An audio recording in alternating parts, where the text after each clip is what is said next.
Hi everybody, my name is Davy, and today I'm going to talk about habits and mindsets that are going to help you become a saver that actually work. Before we start, please like, comment, subscribe, and ring the notification bell. It really helps a small channel like me grow. Thank you. So let's get started. Think of yourself as a saver or an investor. If we want to change our habits, we have to change of how we perceive ourselves. In James Clear's best-selling novel, Atomic Habits, he goes over the idea of identity-based habit. What that means is if you consider yourself a runner, a YouTuber, or a saver, then you're more likely to follow through. If you identify yourself as one of those roles, you're more likely to do the habits that are associated with.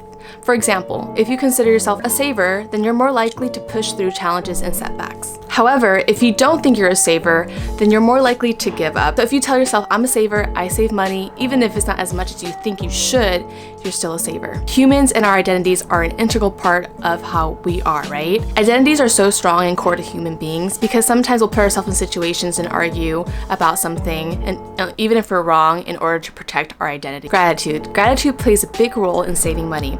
If you are happy and grateful for what you have, you are less likely to want to purchase things.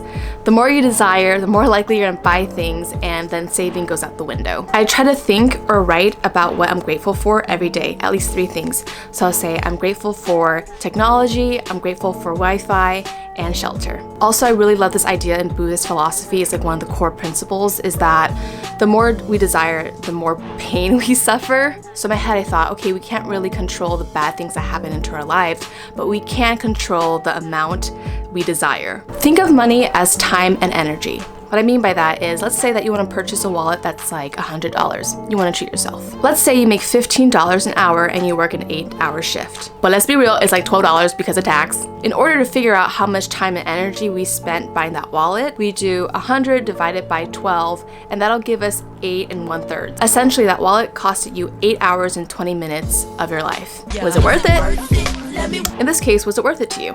That's a fair question to ask. Some people say, you know what, I really value this wallet, it's good quality, and it's gonna last me years. So a day of work was worth it. Some people say, oh, a day for a wallet? Nah, I'm just gonna keep my wallet or buy a cheaper wallet. Once I started thinking with that mindset, I really resisted from buying a lot of products. Then you can start thinking about what are some things that are worth it and some things that aren't worth it. Tracking down expenses. When you're forced to look at your bank account, you kind of like cringe, and then you hopefully want to do something about it. Tracking down your expenses is really important because then you'll be able to figure out what you're spending your money on and like where you want to prioritize your things. Tracking down expenses is also a good step in order for you to create a budget. Everyone, I'm about to check my bank accounts because I don't want to be a hypocrite and tell you to do things that I don't frequently do. Do I always look this good? Yes. Moving on. I hurt my foot because I was being cheap and I didn't want to buy new running shoes. And this is my cost of being cheap. I bought new ones, don't worry. In addition, I wanted to show you kind of like a non-aesthetic part of my house because I feel like everybody's like setup looks so nice, and like sometimes some shit be ugly. Like I live with an Asian family that they care about functionality more than beauty. I'm going to my Chase account. Total spending of this year, bills and utilities, so it should be big. Shopping, oh my god, I spend a lot. I shop more than I think I do. Miss Minimalist. Professional services. What? Personal, home, okay. Health and wellness, okay. Groceries, oof, that should be more. Gas, almost $500 on gas. Oh my gosh, that's California for you. Food and drink, all right, not bad.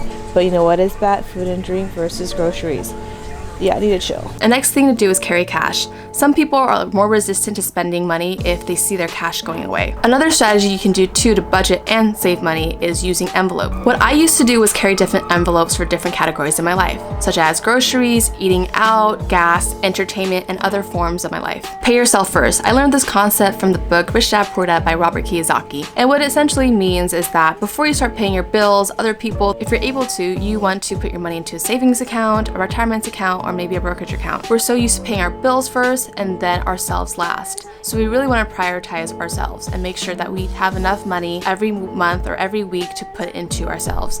And if not, maybe you have to work a little bit harder or find more creative ways to make that happen. To pick up upon that point is to automate your savings and investments. Our brain is not reliable. It is not a computer, so do not count on your brain to remember in a month to deposit $200 into your savings account. It is so much easier if you just get onto your bank account or brokerage account and link your bank account and just have it automatically do it itself every month. It's also less effort for you, and humans tend to do things that take less effort. Gamify your savings. So when I used to think of savings as a challenge, it was a lot more fun to do. I was pushing myself to do something that was a positive change in my life, and there was no risk associated with it. Another way we can gamify our savings is looking at the dollar differently. If we think, for every dollar I save, the more I can have for a vacation. For every dollar I save, I can have more money for an investment. You can try a no-spend week, month. Some people have even tried a no-spend year. Understand opportunity cost. When we purchase something, that money that we use to purchase that item could have been used for something else. This is one of the basics for economics. People kind of think that we're not part of the economy because we're so small.